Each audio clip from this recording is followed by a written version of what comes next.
Sorry to keep y'all waiting. Had a big celebration out there. The real brains behind our football operation. It's Kim Fields. It's her birthday, so we had a big celebration with the staff out there in the kitchen. So apologize for any commotion while you guys were in here hard at work. She certainly keeps me going in the right direction and prevents this entire building from falling apart. So she is a Gamecock football legend, and certainly wanted to celebrate her birthday. As a staff, wearing the green ribbon, having a hard time getting it to stay the way it's supposed to, but wearing the green ribbon for mental health awareness. Gamecock Athletics has launched Mental Health Awareness Week in collaboration with our campus mental health to continue to emphasize initiatives to break the stigma and raise awareness for mental health. So certainly I am well aware that our players, students, people across the world are all dealing with things from a mental standpoint, and we are here to help and lead and support in any way that we can. So that's what this green ribbon is for today. And then ask you to keep Byron Gerardo and his family in your prayers. Obviously, our assistant strength coach, Byron's dad, passed away the week of the Georgia game, and I didn't say anything about it last week. But today is the funeral, so obviously a tough time for Byron and his family, having to bury his father today. So it's been our team's wrapped our arms around him over the last week, and certainly feel for him and thinking of he and his family and praying for them. Also, as this is a tough day for those guys also. From an injury standpoint, for us, pretty much the same as what it was the other night. Xavier Legette was back at practice today. He should be able to play on Saturday night. Carlins Patel was out there, was limited in practice today. We are, I would say, hopeful for him to be able to play on Saturday night, but everybody else is in good shape. Rick Sandage continues to progress and is getting closer and closer to being able to play. Big challenge this Saturday night against a really talented Troy team. Lost. I'm sure they feel like they could very easily be 4-0 right now. Lost in a one-score game to Liberty, who we know is a good football team, and then had a tough loss against Louisiana Monroe the other night, where they're driving to score and have a ball bounce off a receiver's hands that ULM intercepts and runs back 99 yards for a touchdown when they're going in to score. So really good football team. Sorry about that. I started early. Really good football team, though. Their program, obviously, you can look around the Sun Belt Conference and see what those teams have done in the last couple years, really throughout their history against Power 5 teams, whether it be Louisiana last year against Iowa State. App State went down to Miami and had every opportunity this year early on. So you look across the Sun Belt, we know what we're getting into, and this is a team that has a transfer quarterback that has SEC experience, a good group of running backs, one of whom was the preseason conference player of the year a couple years ago before he injured his knee, and is still in the rotation. Some size at receiver, and then really what jumps out at these guys is their defense. I mean, when you talk about wreaking havoc, this defense wreaks havoc. 5th in the country in total defense. They're 2nd in the country right now in sacks. They're 4th in the country in tackles for loss. They're one of 4 teams in the entire country that have held 2 opponents this year to less than 190 yards of offense. The other one, or one of the 4 teams, is Georgia. So Georgia and Troy are 2 of the 4 teams in the entire country, along with Iowa State and Western Michigan, who have held 2 opponents to less than 190 yards. Since 2017, Clemson, Miami, Ohio State, and Troy are top 4 in the country in tackles for loss. So this is a disruptive group. They've held 8 of their last 10 opponents to 21 points or less, had 9 sacks against Southern Miss earlier this season. To quote Ferris Bueller, 9 times they sacked the Southern Miss quarterback. I mean, that's hard to do, but they're disruptive, and it is not coach speak when I tell you this is one of the hardest playing defenses I have ever seen. That's not me trying to make them sound great. They play their rear ends off and play with great effort, and the stats reflect that. So we've got a big challenge on Saturday afternoon against Troy. Should be a great matchup, and our guys, we got off to a great start today in practice. Are coming back off the game on Saturday, Sunday night, and then our guys were off yesterday. Great practice this morning, tons of energy. Like the way our guys are working. As we've stressed to our team, we've got to continue to get better each and every week. Not happy with the performance Saturday night against Kentucky at all, in all three phases. And coaching certainly has to be better, but the real travesty in this whole situation would be if we didn't get better as a football team. We are 2-2. It is still September. The sky is not falling. We have to play better. We have to coach better. We've lost to 2 undefeated teams that are good veteran football teams, and we got a great opportunity this week to bounce back. We got a bunch of fighters on our football team that are staying together. We had a fantastic practice this morning, and we're excited to get back out there on Saturday afternoon and compete. That's what we love to do in this program, is compete. And last week's behind us. We've learned from it, and players and coaches, and we've got to be better this Saturday and continue to get better each and every week. I told you guys when you guys asked me over the summertime and in preseason, what's a successful season? My answer was always maximize the potential and the ability of this football team, and that's still the case. And I don't put a win-loss record on it. I don't go in before the season and pencil in what games I think are going to be W's and L's. I expect to win every single football game, and I'm hurting and as disappointed as anybody that we're not 4-0 right now. But our job to maximize the ability of this team is to continue to get better, and that's what we're doing. I want to thank the fans again for an amazing environment on Saturday night. Can't tell you how many I can tell you how many recruits were there, because I told you guys beforehand it was going to be an unbelievable group of high school prospects, and it was. I meet with them all in my in the locker room, or in my little private locker room before the game, and I mean it was just a big time recruit after big time recruit that I saw before the game, on the field before the game, afterwards. And it was amazing, the group of prospects that were there, and they commented on it. And a lot of those guys have been at other games this season, and to hear them talk about the atmosphere in Williams-Brice Stadium, we appreciate that. From Gamecock Walk, which a lot of those recruits got to be a part of, to our players, the energy that creates for our players when they come through that Gamecock Walk, and the excitement on the bus when we come from that hotel and come down Bluff Road and see our fans, and Bluff Road can be completely blocked off, and then we pull right over there into Gamecock Park to hear the guys on the bus and the excitement that they have when they see that. It is appreciated. So thank you to all of our amazing fans that were out there to greet us on Saturday night, and thank you for the energy that you cheered with and supported us with for 60 minutes the other night. That was an awesome atmosphere, and it's the way it should be every Saturday in Williams-Brice Stadium. I say that we got the greatest fans in the country, and we do, and we got to do it week in, week out. I'm sorry that we didn't perform better for you overall as a team on Saturday night, but we are working our butts off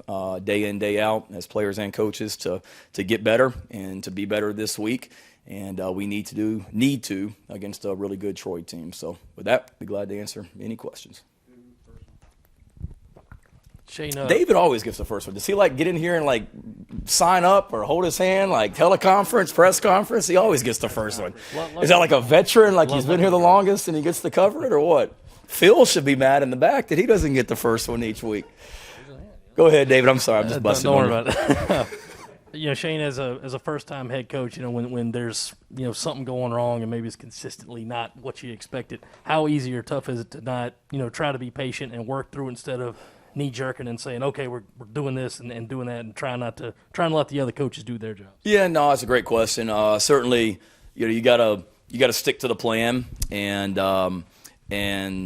just stay focused on the process. And my dad used to say this all the time to me as his son or his football team, that things are never as good as they seem. They're never as bad as they seem. They're somewhere in between. And there was certainly a lot of bad in a lot of ways the other night, but there was a lot of good as well. And I think our players realize how close we are, and it's frustrating that we weren't able to get over the hump the other night. But it's not. I'm not going to all of a sudden make rash decisions off of 4 games. Do we need to play better in certain areas? Absolutely. I'm not denying that. But we're 4 games into year 1, and we have a good plan for how we're going to get this thing going, and you certainly week in, week out, you do what gives you the best chance to be successful. But we're still in September and have played 2 SEC games and 4 total games. We're not going in here and just blowing up everything after 4 games. We've got good coaches, we got good players, and we got to perform better. Shane, I'm sure you're probably sick and tired each week when we ask you, from a percent standpoint, how Luke's doing in that regard. But do you feel like as he continues to get closer and closer to 100%, can you continue to see that playbook opening up? And maybe that's not the best way to word it, but do you feel like it has limited some of the things that you guys do want to do based on his skill set and being able to use his feet? Yeah. None of us, I don't think, are in here are doctors. But for anybody to think that Luke would be 100%, and is he well enough to play? Yes. To anybody to think that if Luke went out there today and was asked to run a 40-yard dash, that he'd run it faster than he ever has a month after breaking his foot, it's probably not very smart if you feel that. Now, don't misunderstand what I'm saying. I'm not saying that Luke's not healthy. Luke is healthy. Luke is tough as hell. And he probably doesn't feel great. If you ask him, he tells you he feels really good. If you watch him run, I'm sure he's still hurting, but he's tough and he's gritty and he's out there battling, and he will continue to get where he feels better and better. He's played in 2 games this entire season, a month after breaking his foot.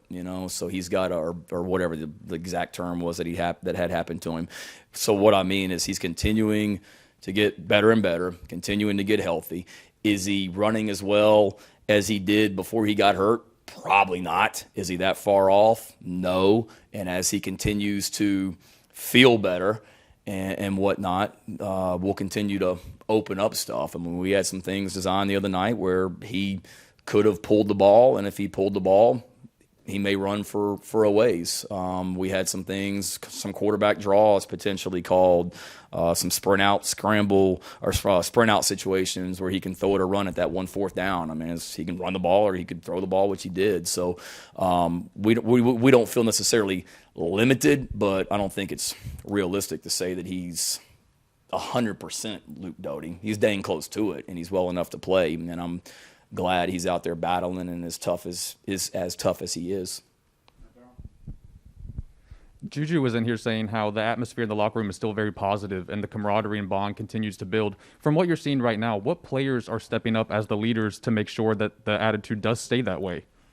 I don't know why it wouldn't. I mean, I know I've used the term doom and gloom before when Luke got hurt, and I mean, dang, people, we're 2-2. We're not happy with how we've played, but we're in September, so I'm not sure what the outside narrative is outside this building. Don't really care, but I know in this building we as a team see how close we are. We as a team understand that we have a lot that we have to clean up, players and coaches. Details on the field, details like off the field, because it all transpires, but I don't think there's necessarily 1 or 2 guys that all of a sudden we feel like we're on some sinking ship because we're 2-2 and have lost to 2 undefeated teams.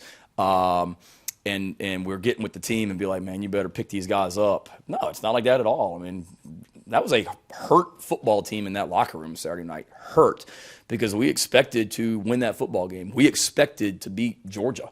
And when you don't get it done as competitors, that hurts. And we had a hurt football team that came in here on Sunday.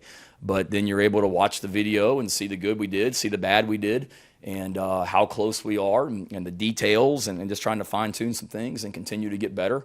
And that's what we're trying to do this week. So, I mean, I meet with a group of 15, 20 guys, or some of the older guys on our team. I meet with them every Sunday, and we talk through things, but I haven't had to do any extra motivation or extra, let's pick ourselves up. Our guys, it's the Kansas City Chiefs right now are 1-2, and I don't think anybody in Kansas City thinks the season's falling apart. They've lost 2 games. I think they think they're going to win the Super Bowl, and I want our mindset to be that that we're 2-2. And we're going to do everything in our power, keep our head down, work our butts off this week, and do everything that we can to get better today. And then let's show up tomorrow morning at practice on Wednesday and get better, and just keep doing that and see what happens on Saturday. So a lot of guys to answer your question, sorry to go off on that rant, a lot of guys, but it's not like I've had to pull 2 guys aside and say, hey, we really need you this week to pick the team up. They're good. They're competitors, and they know we got a good football team and are excited to go play on Saturday. Shane, you've rotated obviously Jazz and Ja'Kai at the left tackle spot, and, Yeah. and Vershawn got to play a little bit of that guard position against Kentucky. Is that something you plan on rotating as the season goes on, or would you like to see some of those guys step up and establish themselves, and what have you seen from those guys? We'd there? certainly like to have some guys step up and establish themselves, but I also believe, it's kind of a thin line, Colin, because you want to have that continuity, because those 5 guys on the offensive line, I mean, they got to work together, and the calls that Eric Douglas is making and the calls that the quarterback's making, throughout the week in practice, you want to be able to, have a good feel for if I'm the center, who the 2 guys on each side of me are. So I would like to see some guys step up and solidify themselves over there. But at the same time, I've preached it to the coaches every week. I want to be able to play guys and keep guys fresh, whether it be multiple defensive linemen. We rotate, Boogie, Tonka, Jabari, and Zach on the defensive line. We rotate Jordan, JJ, and Aaron, at the edge positions. We rotate linebackers. We play Carlins Patel and David Spalding at nickel. We rotate multiple receivers in there. And offensive line, I don't necessarily want to rotate multiple guys, but I do believe in developing guys on backups, or developing depth by playing multiple people and being able to keep guys fresh also, for sure. And we all got to be better. It's not just that left side. Dylan Wanhams needs to play better. Javon Gwynn needs to play better. Eric Douglas needs to play better. Greg Atkins will be better as a coach. Marcus Satterfield, myself. I'm not sitting here just singling out players. The whole group, everybody across the board, defense included. We all have things that we can be better at, and we have to continue to improve and get better as a football team throughout the season.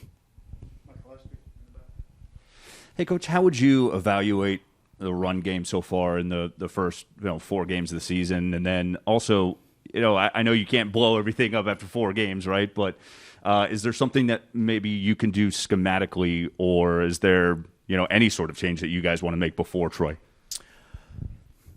Good question, Mike.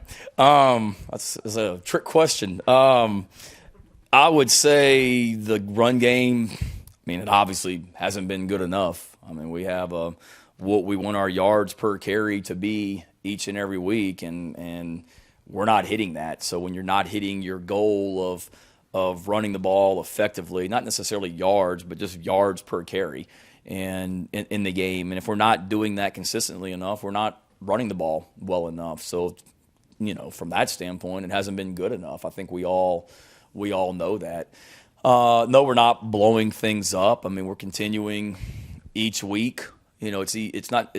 You have base runs that you're going to run each week, but a lot of times the style of the defense you're playing, I don't want to say dictates, but certainly there's other plays that are better if you're playing a team that lines up in an odd front, meaning like 3-4. 3 down linemen, or a team that lines up in an even front, meaning like 4 defensive linemen. There's certain runs, that's universal, high school, college, and NFL, that are better against certain fronts. So, I think each week you want to be able to hang your hat on, you run it no matter what. There's certain weeks that there's some runs that are better against some defenses than they are other defenses. And then constantly, like I said, just continuing to get better and just really, I know I've said it before, but just narrow down a little bit, what we're doing, where whatever Sat calls, we feel like we can go execute. And the other night, looking back at the video, it wasn't like we had a bunch of runs that were necessarily just bad runs schematically that didn't have a chance. It's just the details of the play. And if anything, if our footwork is a little bit off at the running back position and we're a little quick on a play, or footwork of the quarterback is off, or whatever it may be, let's just really, I don't want to say simplify, but hone in on the details, and that may mean simplifying a little bit where we can execute a smaller number of plays and just be effective at that, because no matter what we call, we've got good offensive linemen and we got good running backs, and we need to be able to go execute no matter what the defense is and no matter what the play is called. Just own your responsibility. We talked about that this morning as a team. Just own your responsibility and get the job done, players and coaches. Shane, going back to Luke, you mentioned some of the challenges that he's facing, recovering from the foot injury, going against two really good teams, and with all the focus on the quarterback position, they get the lion's share of the credit, lion's share of the blame sometimes. Do you have to pay extra attention to the confidence, especially of a young quarterback, and make sure it stays in the right place? And also, during your career, working with your dad and some other coaches, what are some of the things that they've done working with young quarterbacks and make sure they stay good when times are bad? Yeah, I think I think Luke, in my opinion, has played really well in 2 games. He's given us a chance to win in the last 2 games. And are there some throws that he would like to have back? Sure. Are there some decisions that he would like to do differently? Sure. But kid's tough as nails and has come in there and sat in the pocket and made some throws for the most part and done some good things. And we've got to continue to coach him and develop him and get him better, because certainly there's some plays the other night. I mean, we only had, I think, 51. And of those 51, sure, like any game in any position, there's some plays that you look back on and wish you had done something differently, and that's no different for Luke from the other night. But he's, for it to be only his 3rd college start ever last Saturday night, and he's only played in 2 games this year against 2 undefeated football teams that are pretty good defensively, both of them. I think he's been great, and I'm excited as the season goes on, as you continue to watch him just continue to get better and better and better. So I don't think confidence, Rick. I think it's more just, let's not forget that he is really still a freshman, from a quarterback standpoint. And we talked about it as a staff that Luke was the quarterback through spring practice, and we were all happy that Luke was back playing quarterback last week, and we had a healthy Zeb and everyone else. But we can't lose sight of the fact that Luke's still young, and Luke is getting better before our own eyes as he gets older and older. And then young quarterbacks, I think it's just kind of staying steady and not panicking and just not necessarily trying to keep them confident, but just maintaining confidence in them and understand that they're young guys and they're gonna make mistakes and teach and learn and just make them have that confidence to just go out there and just play freely and go make plays. Luke's a playmaker, and will continue to make plays for us. Offensively, the other night, it seemed like you guys were using the get lined up and looking over to the sideline a little more frequently than you do. What are the benefits of that, and just the overall operation? How do you feel that went for you guys? I think it was good. A couple things. I think, maybe I'm wrong, but I know from being around coaching and coaching defense, I think it can be. I know it can be challenging when sometimes you huddle, sometimes you don't huddle. Sometimes you are able to go fast. Sometimes you simulate going fast, and then you're able to look over to the sideline. So mechanics-wise, I think it was good. For us, it was more just, trying to be efficient and maximize every play.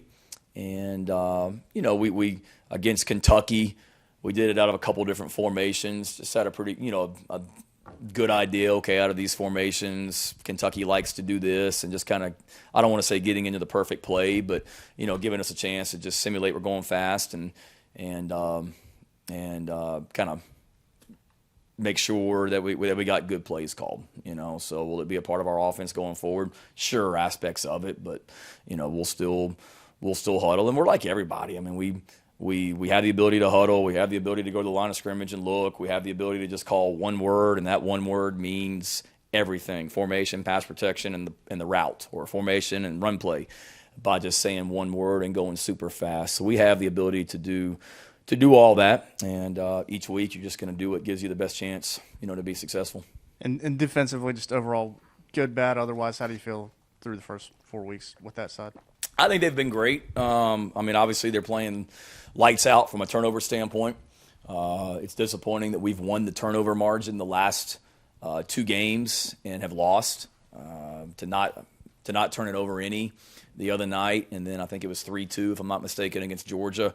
We're doing well from a turnover standpoint, and that's one of the ways, if you go in the room next door, one of the things that's on the wall about how we win football games each week is win the turnover battle, and we've done that. So credit to those guys for doing that. We're creating disruptive plays. We're playing well in the secondary for the most part. Probably the disappointing thing from the other night was just our inability to stop the run.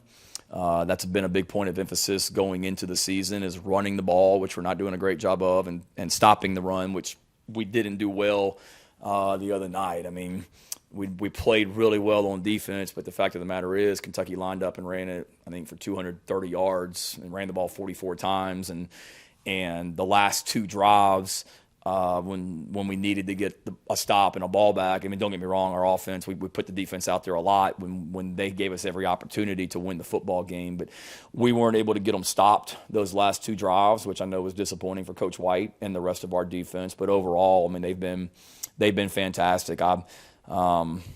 We've, knock on wood, but we've talked a lot about being better at stopping explosive plays. Our defense in 2020 here at South Carolina was, frankly, one of the worst in the country at doing that. And through 4 games, we're pretty good from an explosive play standpoint. We got to continue to be better there. We got to continue to stop the run and like everything, just continue to get better and keep improving. But off to a great start, in my opinion.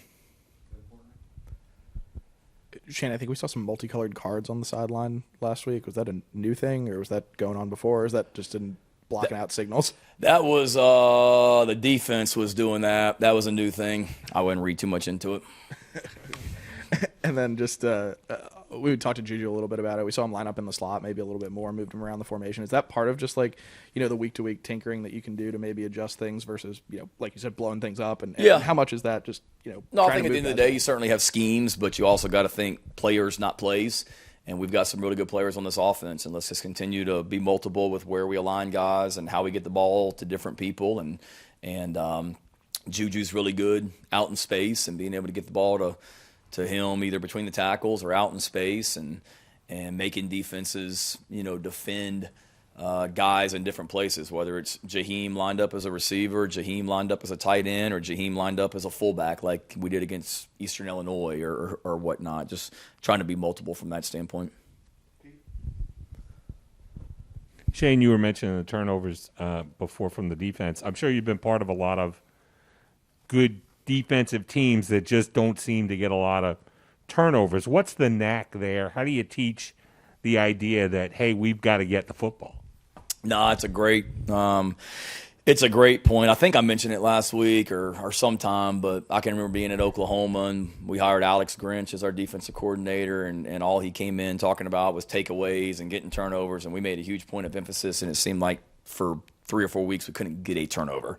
And then all of a sudden they just came in bunches. So I don't know. The thing that we do is we emphasize it, we chart it or track it. Every Sunday we talk about the turnover battle and getting the ball back, and then we do drills out there every Tuesday and Wednesday. For the defense to work against the offense. So it's the running backs versus the linebackers with like a ball security, making sure the receivers versus the DBs, the tight ends versus the edge buck guys, and then the running backs versus the linebackers. Ball security for the offense, the defense trying to get the ball out, different type drills to simulate and teach that. And then out at practice, I mean, we're constantly yelling, and I'm constantly yelling to the defense about get the ball out, try and get the ball out, punching it against our defense. And they've done a great job of that, and we need them to continue to as the season goes on. Thank you. Maybe with Alabama, the exception, we're seeing some funny things happening around college football this season. Some of the powers are slipping, and some of the lesser knowns are moving up. Do you think there's a transition going on in college football? Maybe some of the powers moving in other parts of the country, and does that give you kind of hope as a building program that there's openings there for the up and comers? I think it's just a great example of there's so much parity in college football. I mean, we all have 85 scholarships, and we're all recruiting a lot of the same players. And a lot of these guys that we're playing this weekend, probably had SEC offers, and maybe the team that offered them in the SEC filled up at a position, so they ended up not going to the SEC. They ended up at Troy, but they really should be in the SEC, or guys that got overlooked in recruiting that are at Troy that a lot of the SEC teams would love to have on their roster right now that are playing at Troy. So I think it goes back to recruiting and what an inexact science that is, and just how much parity there is. We got it's not like NFL teams where you have 53 or whatever it is on their roster. I mean, we all have 85 scholarships, and we all have good players, and each year is certainly different.